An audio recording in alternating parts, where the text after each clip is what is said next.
Ayan. Bike lang ulit tayo, no? Ito na yung ating second week ng ating pag-exercise or pagbabike, no? So bakit natin ito ginagawa? Medyo mataas ang ating glucose or yung ating yung resulta ng ating diabetes, work blood. So hindi na siya biro. So kailangan natin baguhin yung lifestyle natin. So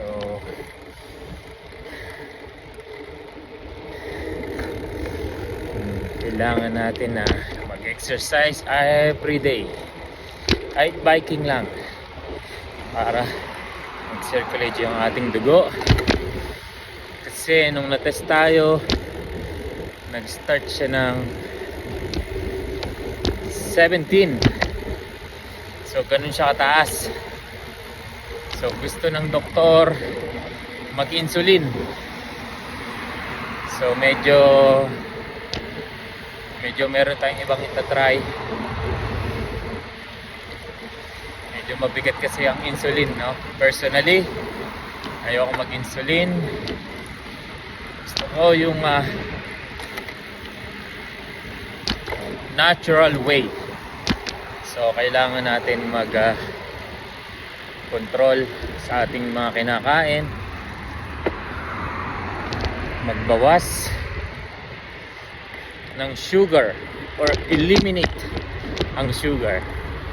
Yan. Hirap na dahil delikado ang sugar, no?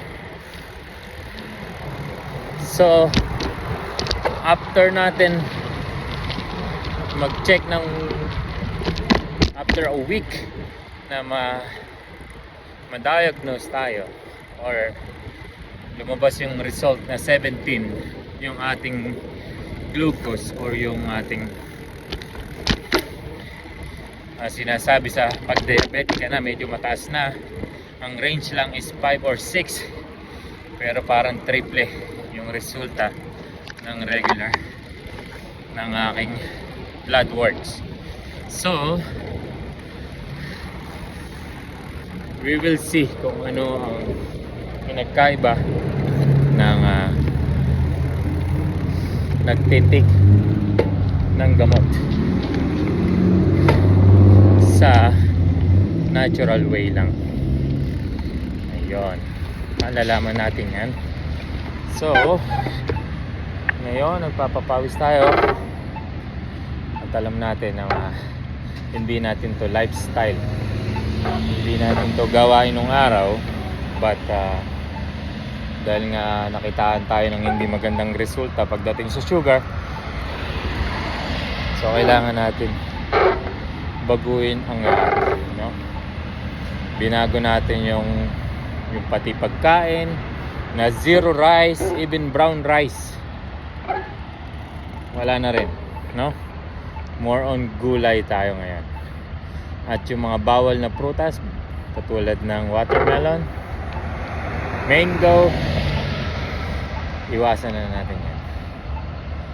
Healthy food, diet, yun muna tayo. So update ko kayo every Monday kung ano ang kalalabasan ng ating pag-change ng lifestyle natin without drinking or taking insulin para sa ating diabetic. Yun lang. Salamat.